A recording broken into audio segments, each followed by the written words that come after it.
Hi, everybody. I'm Rob Hoyer. Welcome to the podcast Doc2doc. This is a podcast about lifestyle medicine and preventative healthcare. I'm a medical oncologist, and I'm joined by my friend and colleague, Dr. Abbass Shafii, who's a gastroenterologist, otherwise known as a GI physician. Abbass? Hi, my name is Abbass Shafii, as Dr. Hoyer mentioned. We've been working together for many years.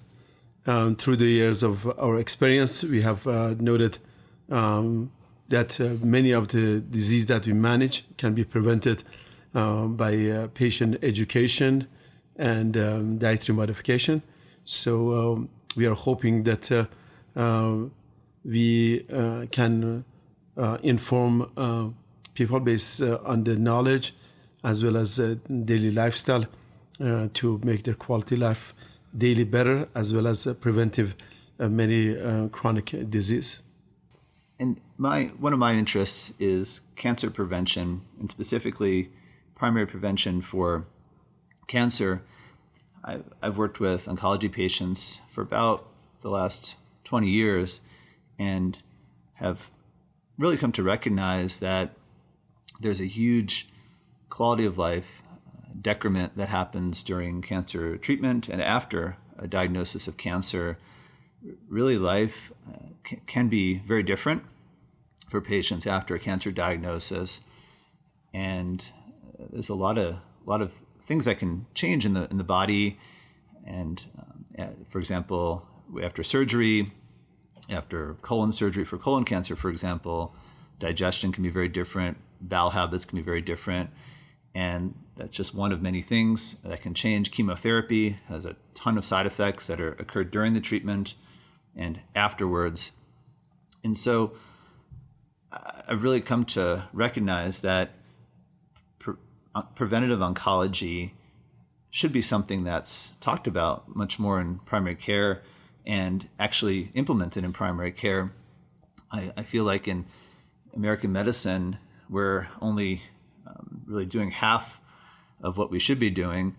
Certainly disease treatment is important. So I think that's certainly a hallmark of healthcare is treatment of diseases, but we need to give some time to preventative healthcare and specifically primary prevention. And one of the main ways that can be implemented is through lifestyle medicine.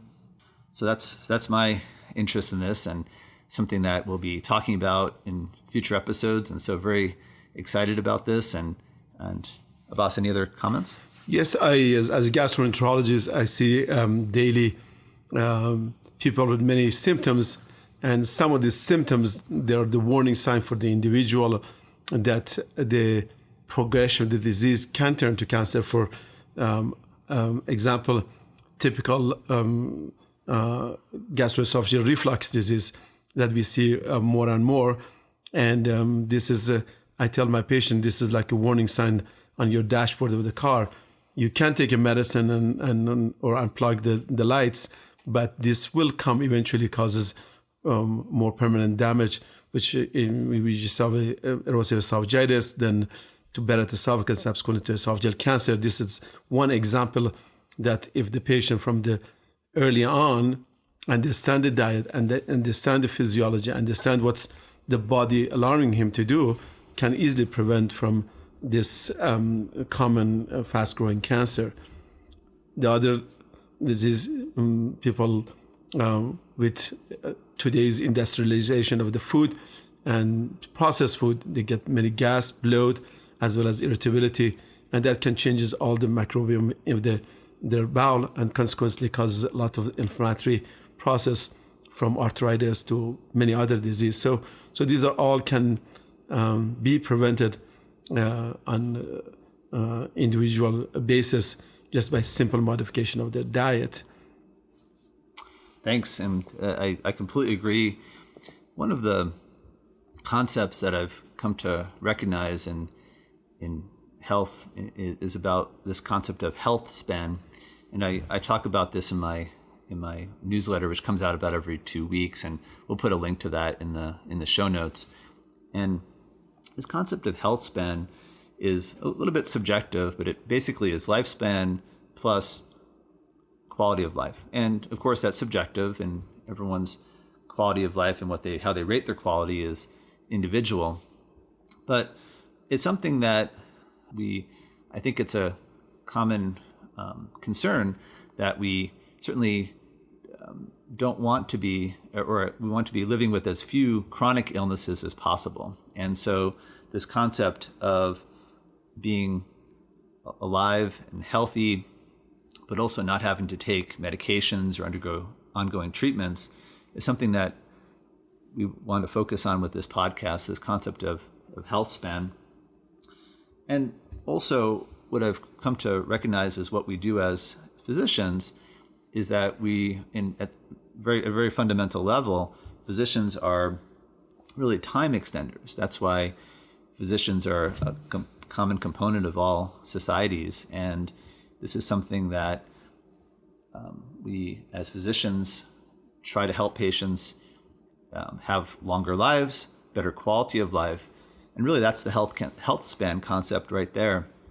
So as I alluded to before, we focus on a lot of the disease treatments, but we don't spend a lot of time with prevention.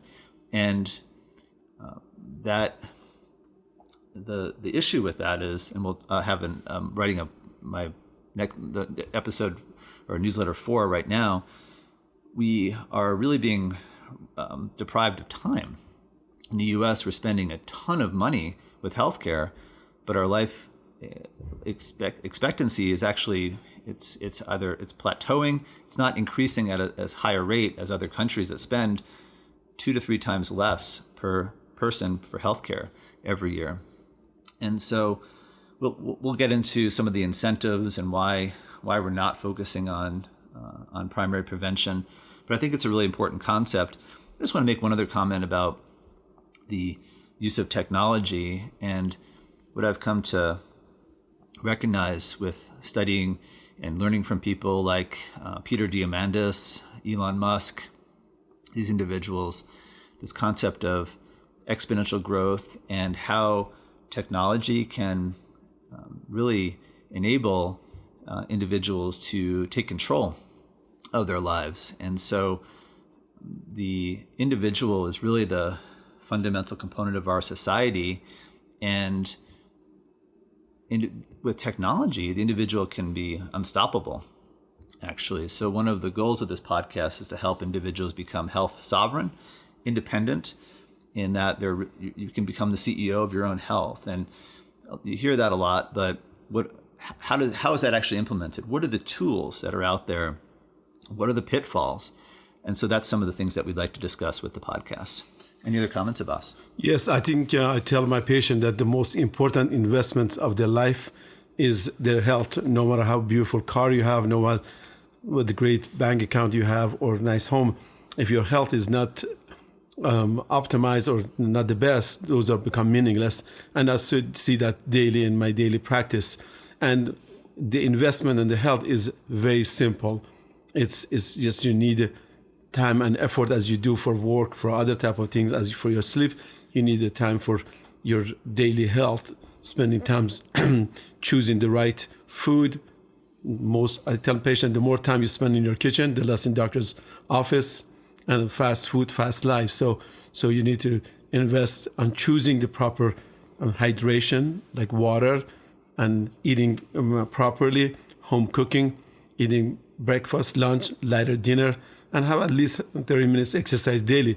It really does not take that much, but the longevity at the end, the payoff is tremendous, better than any account that I know. I know people are healthy, they're living longer times, they have better quality life as they get older. So as gastroenterologists, as well as traveling around the world and see people investing in their health in different way, today we have the most knowledge of all the nutrition, as well as not from us, from many other countries, but unfortunately we are at the worst times at least in America and becoming the rest of the world, from investing in our health and with this industrialization of the food and drinks, and not spending times on our own kitchen and preparing our own food.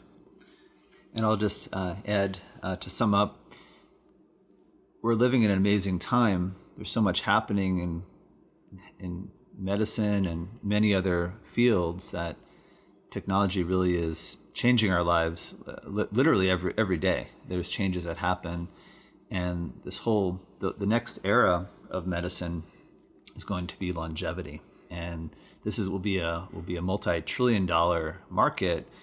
And one of the things that we'd like to focus on is to help prepare you for what's coming, because all these anti-aging technologies are some of them are here already, and we'll be talking about them on the podcast. But this is the next era, and it's important to have a foundation. You have to be healthy to start with. These medicines are not going to suddenly make you healthy, but they can and will extend your life. But you have to have that healthy, a basic foundation: diet, exercise, stress management, sleep, relationships, all these things that we'll talk about lifestyle medicine in a few minutes. So we're excited you're here. We're glad you found us, and welcome to the podcast. Hello again. My name is Abbass Shafii. I'm here with my friend and colleague, Dr.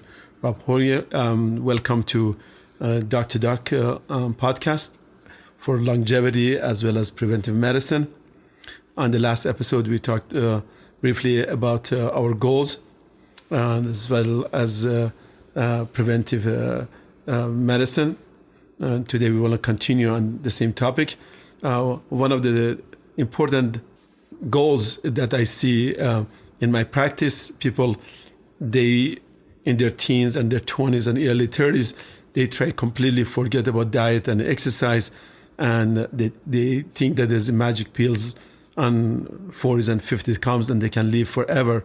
However, from the time that you are born and you drink your mother's milk to the time that you die, that all of this will influence your life on a daily basis. You cannot be extremely cautious, but you have to be reasonable. You have to live your life to the fullest, as well as beside the daily exercise and eating habit, the stress management, adequate sleep, as Rob mentioned in the previous episode. So this is a long-term investment as you do with your banking or your investment in your home. So you have to have a long-term goal and not think that you do this, exercise, but don't eat right, or go to the extreme diet. That's what you have done in the past. Claim some of those are helpful, but preventing the disease such as cessation of smoking, excess of alcohol, as mentioned, stress management, the fast food, the processed food. So those are all helpful in the long term for preventive medicine, as well as preventive cancer, as well as improved daily quality of life. I entirely agree. It has to do with a lot of this. What we're talking about is really time preference, and we live in a society of very high time preference. So things happen quickly. We try to save time wherever we can, fast food, whatnot. And the idea is that, by reducing the time to prepare the food or eat the food, we can then have some other gain of time later on, or save time for other purposes. But sometimes we're busy, we need to eat quickly. I understand that, but it's really, when you step back a little bit, looking at what a low time preference entails. This is in many ways going back to a time when food was sourced and prepared locally and made at home, and the benefits of that are substantial. When you look at some of the many of the components of the actual food itself, the microbiology of the plant or the food you're eating. So plants have a microbiome too. So plants have, for an example, an apple has literally thousands of different bacteria that are on it. And when we eat that apple, we attain some component of that microbiome, and that then becomes part of us. And so this is something that there's some very fundamental components of a low time preference view on health. And it's something that we'll be talking about a lot in this podcast because it's one of the key tenets of lifestyle medicine, which is the use of diet, exercise, stress management, sleep, both duration and quality, and combining all these things. When I speak with patients, I talk about stacking these different components, and individually, the effect of some of these is fairly small individually. But when you actually start stacking them, that's when you can actually get the massive gains. And so 5 or 10% improvement, but then each one of them, think of it as 5 to 10%, and you're starting to stack those together, and you can actually have some really sizable gains. And that's not just not just in terms of your overall health and longevity, but also how you feel. It can be, and this happened to me when I started really looking at lifestyle medicine and really focusing on diet, exercise, and sleep. Just those three things right there. It was incredible how much better I felt, how much more energy I had, and how my mind was clear. Add into that meditation and start doing some other components of just focusing on relationships, and it actually starts to change the way you look at the world, and that it's really an amazing process. And so we hope to help our listeners begin that process wherever you're at on that continuum, just starting out, have done a little bit. Maybe you're into this already, and so we'd love to hear your feedback about what you're doing. And so there's a lot of components of this. And I also want to say this is not a one-size-fits-all. Everyone has to find their own individual way to do this. We can give you some tips, get you started. Some things will work great. Some will not work at all for you, and that's just fine. If it doesn't work, just put it aside. Maybe later, it's something you can come back to. But it's important to have an open mind. We're going to be, myself and my family, we've tried a whole bunch of different things, and some work, some don't. You got to find what works and is sustainable. So part of that low time preference is small changes over a long period of time can have a huge impact. And that's really what we're focusing on here. Yes, the life is nothing but consequence of multiple habits. So what we need to do, correct our little by little daily habits, and when we change those daily habits, it becomes a routine for us. Then we can improve it as the time goes on. As Rob mentioned about the quality of food, when you take an apple, for example, from a tree or harvest any food, from the time that you take that from its base, it start losing nutrition. So that's very important to eat within 9-10 radius of where you are. If you can, if it's possible, you can, as well as the cooking at home or preparation is not just cooking the food, is the senses being there, calming effect, and solving family problems. As I know as myself, majority of the weekend when I spend time with my sons, my family, it's not really the cooking, it's not the eating of it, it's just sharing our thought, learning from each other's experience, and they see that. And the majority of this habit happens at a young age. So if you prepare food and if you have a good habit of healthy eating, then consequently your children will follow, and then consequently their children will follow. So this is a sort of a community or familial things. And one thing I see in the elderly patient, when they go to the nursing home, assisted living, that washing the dishes or preparing food, that was by them, it was a physical therapy. Suddenly they go over there after a month or two, they feel like their hands, they're not moving, they're not doing anything. And then consequently, you see that simple daily work was a part of physical therapy that keep them looking forward. And of course, we have to have goal. We have to have hope to keep that going on. So I think with investment in our health and exercise, then consequently, you see less doctors, the more saving on the account. As today, we see the health insurance is so expensive, medicine so expensive. So it's become an industry that treating all of this is then the saviors going on vacation and having an optimum lifestyle is, I think, overall will pay off. I really like what you said, because mindset and mental health is so important in all this. And really, you can do all the diet and exercise and sleep, but if you're anxious or stressed out, depressed, this will have a huge negative effect on your health. It's been seen in patients with cancer that cancer patients with higher cortisol levels do poorly, and that cortisol is a marker of stress. And so it's interesting working with cancer patients. You can see the stress in the patient, but also in the caregivers. And there's a study that we're participating in at our local, at our regional university, looking at stress management for caregivers. I thought it's an NCI, National Cancer Institute sponsored study. I thought that was really interesting because stress management is so crucial. And in our society, basically what's happening, we live in a society where everything is trying to compete for our attention, and they're trying to get our time.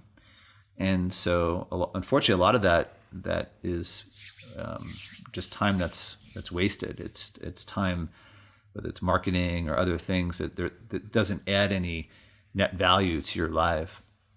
So part of this conversation is how to have a good mental health, and I recognize that's a process. It's not something that just happens overnight, but it is all about mindset.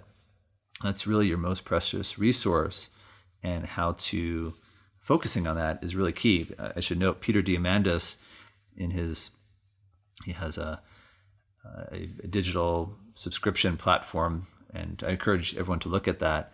It's called Abundance 360, and talks about this. But one of the biggest components is about mindset, and there's different mindsets. There can be longevity mindsets, or different entrepreneurial type mindsets, or there's different mindsets that one can have. But that's something that we'll definitely be focusing on with this podcast, because that's really the core component of our life, how we interface with the world, the lens through which we see the world. And that's something that is a process, and I encourage everyone to start thinking about that. So Abbass, any other thoughts? Yeah, another thing I was going to mention is about our genetics, so genetic and microbiome and how we live. If you look at today's America, globalization, and we lucky to live in the United States, and we have so much interaction with people from different cultures. So at one lifestyle works for one person, does not work for other person. If you look at Native American, or you look at Hawaiian, or you look at different genetic of the people, you see if as long as they stay with their lifestyle that the ancestors they live, they have a better longevity. The perfect example is Hawaiian. If the Hawaiian, they stay with Hawaiian diet, do the ancestral type of work, stay in a farm, stuff like that, their longevity is very long. However, when they get introduced to the modern life, or the flour, the sugar, the fast food, majority of them become diabetic, and once become diabetic, hypertension, other type of disease happens. One of the best example is in certain Japanese island, where the people they live on American basis, they have low life expectancy, increased cancer, increased more of chronic medical problem. While the people they live in villages far away from modern civilization, they have much happier life, they live longer, and the life may be much simpler. Maybe they do not have as much as luxury, but however, the longevity and their happiness is quite well known. If you follow some of the blue zones studies, that's pretty much a little macrocosm of what life can bring, and you can create that zone for yourself despite where you live. So an individual can create those things, whether you live in a big city or a small town. You can create your own lifestyle based on and enjoy yourself. It doesn't mean that you have to be all stiff and to one dietary or one exercise thing is all thing well-being and being in happiness. That I think what make us to live a longer life and with less disease. Hi, everybody. Welcome back to the show. I'm Rob Hoyer, medical oncologist, and I'm joined by my friend and colleague, Abbass Shafii, who's a gastroenterologist. we'd like to talk about some of the, just some brief overview of the diseases that can be prevented and potentially treated with lifestyle medicine. And so this is not meant to be an expansive list of different diseases, but just wanted to give you an introduction to how we think about some of these diseases that are actually quite common, but by following some of the key components of lifestyle medicine, you can actually successfully evade or even reverse some of these conditions. So I'll let Abbass start out with some of the gastroenterology diseases, what we call GI diseases. Then I'll finish up with some of the common cancers, and we'll start out. Abbass. Hello. As a gastroenterologist, about 70% of the patient, the disease that I see can be easily self-managed and prevented just simply for lifestyle modification. Of course, then subsequently medicine, and if need, the surgical intervention needed for certain of them. But if we start early on life to do that and develop good habits and listen to our body tells us exactly what we're doing. For example, one of the common problem that we just see the top of the iceberg in the clinic is gastroesophageal reflux disease. I think everybody had at one time had acid reflux, which is not unusual, but when it becomes a daily change in the lifestyle and when people cannot sleep well, and then bodies give you the warning that what you're eating. And I can tell my patient there's 3 things that gives you acid reflux. Number one, the volume of what you eat, then what you eat, and what time you're eating. So if you adjust some of those things, and then consequently, majority of them can be treated without medicine. And this is just a temporary, it will increase quality of life, sleeping better at night. When acid comes to the esophagus, subsequently, the body wants to prevent from any aspiration, then patient keep, even they're not awake, they cannot get good night's sleep, they keep waking up. And so that's just by itself is ties to this sleep patterns. And then the next day they're uncomfortable, and the next morning they do not want to eat breakfast, and then becomes a vicious cycle. So this is one of the simple things that we see. The other thing that we see today is fatty liver, and then that is again due to processed food or eating of the carbohydrates and lack of exercise, which is also ties to gastroesophageal disease as well. This is the beginning of what else to come when the liver is overwhelmed with a poor diet, then consequently diabetes, hypertension, cholesterol, then consequently heart disease as well as stroke. So this is again can be simply managed. It takes time, it takes effort, but can be done. Another common disease we see is irritable bowel syndrome, which is in most cases can be managed by stress management as well as the dietary. Some people they avoid eating because they have to get tummy aches when they eat. Then the consequence is the longer they eat, and when they eat, they get more bloated, more gas, and as well as what they choose to eat, they extremely go to the diet of legumes and other things, try to stay healthy, and or they go too much fast food and processed food as well as with stress. So those are, if you with adequate hydration and proper stress management can be done. And today's one of the biggest frontier of the medicine is the bacteria that grows in our system, particularly in the colon. This is a hallmark, I think, of the future of the medicine for preventive inflammatory process such as arthritis, coronary artery disease, and cancer, and all of that. So this is very important for keeping our balance of the bacteria. And I believe the bacteria for each individual is different. for example, and Native American is different than Caucasian, and an Asian-born diet is different than for example, people they live in Alaska. So we need to see what works best for all of us, and I think we just know very little about this. And then consequently, when we keep that balance, we have a better quality life and less chronic diseases. So these are some of the few topics that we can have for introduction, and we can talk to this each individual topics more in detail in future. Thanks, Abbass. That was great. And I'll just add a few comments about cancer and cancer prevention. So we're taught as medical students, and when we do additional training, what's called a fellowship in oncology, that cancer is a disease of the elderly. And yes, that's true. Not all cancers occur in the elderly, of course. So this is general trends that we observe, that as individuals age, there's a higher likelihood of developing cancer. That's commonly accepted medical knowledge. So how to prevent cancer? Well,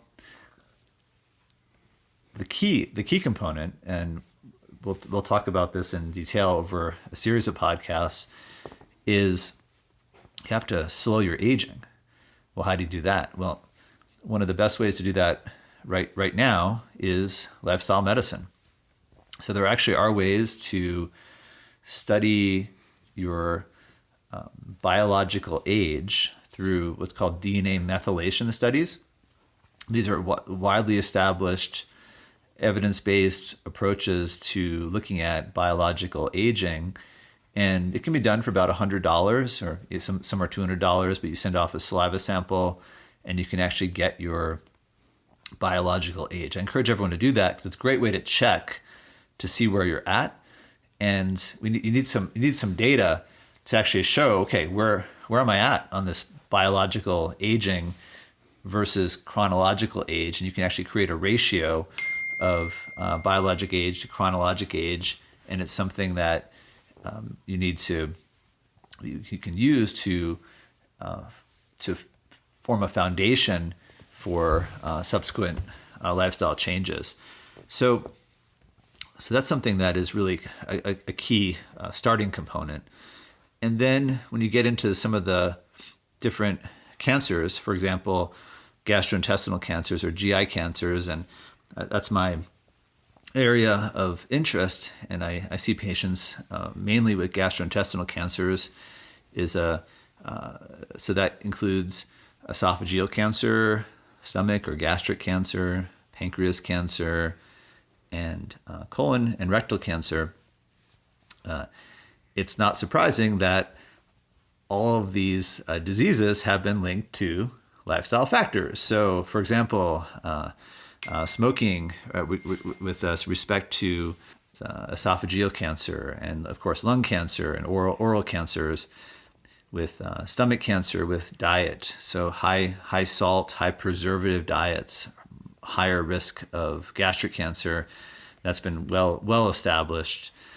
Pancreas cancer, we're not so sure about the risk factors, but clearly obesity and diabetes are a risk factor for pancreas cancer, and smoking as well.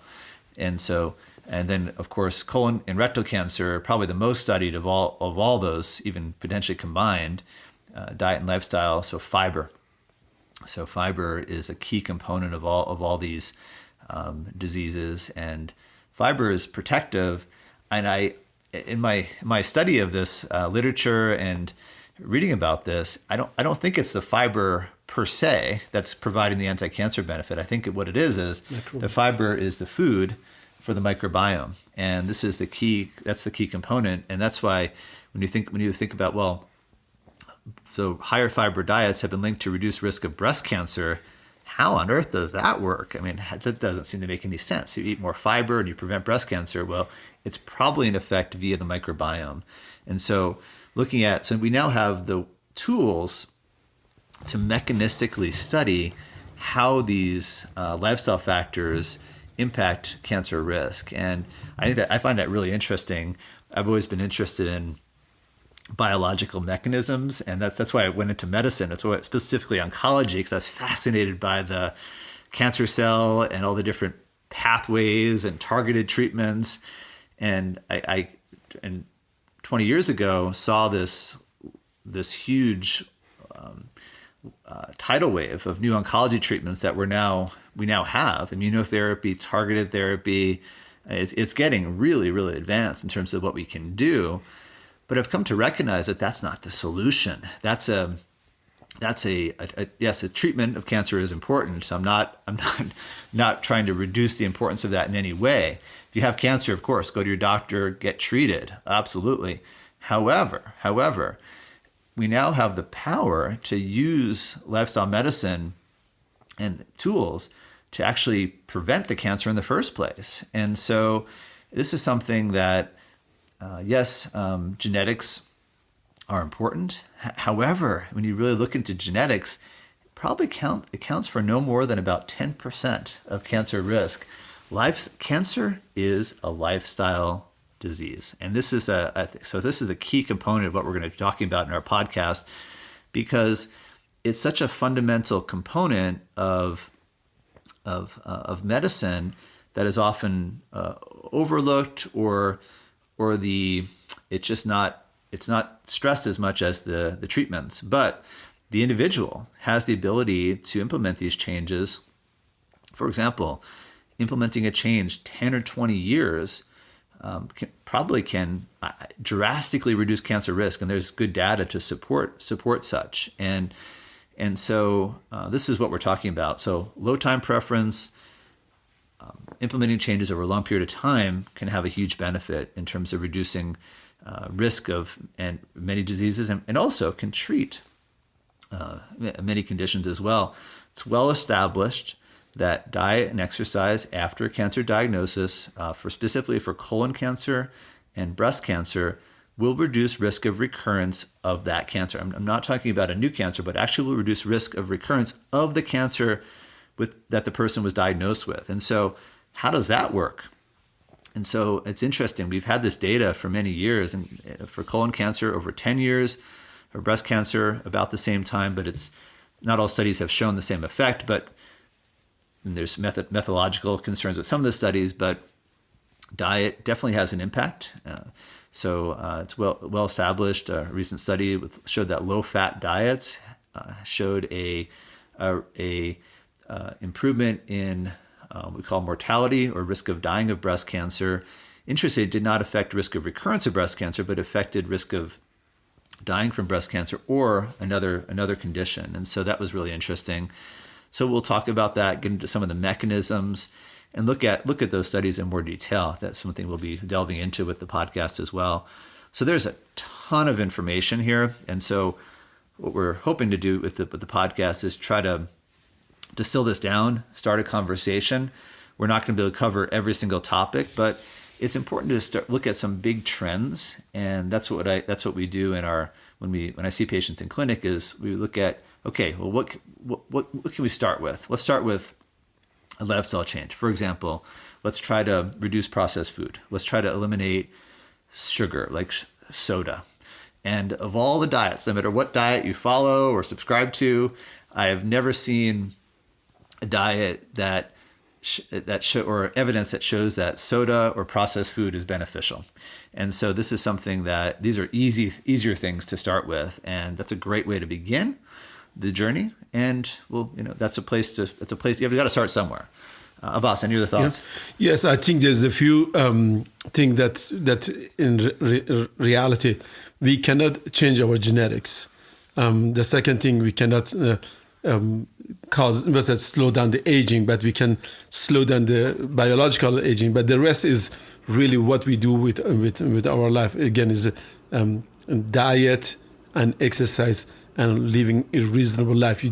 There's so many people, they gain weight and they spend so much money on all this crash diet, and they do not work, they go back to the same thing. So we need to have a long time goal and habits replacing good habits from the bad habits to consequently to achieve our goal. When I see a patient, I says, well, we work as a team.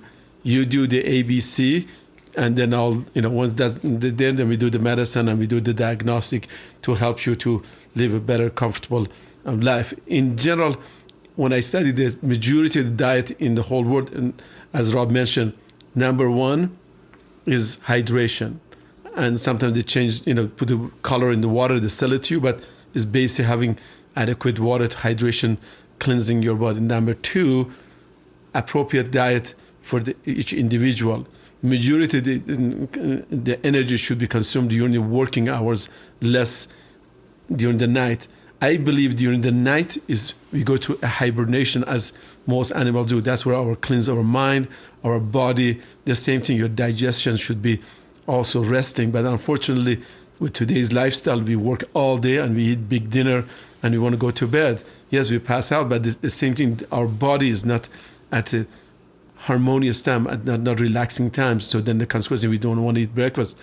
So I think for the longevity, we need to have a long-term goal to be able to implement this to our busy lifestyle. But I think if you invest half an hour to an hour to your health today, the consequence is better than any bank account when you're in the 50s, 60s, 70s can pay. And the disease is not only what happened to you, as Rob seen it, myself seen it. When you get, for example, colon cancer, or you get pancreatic, or any disease, or an ulcer, it not only affects you, affects your family, affects your people around you, your works, how you're thinking. So all of this thing will tie up to just to longevity and preventive medicine that our goal is to achieve in our podcast.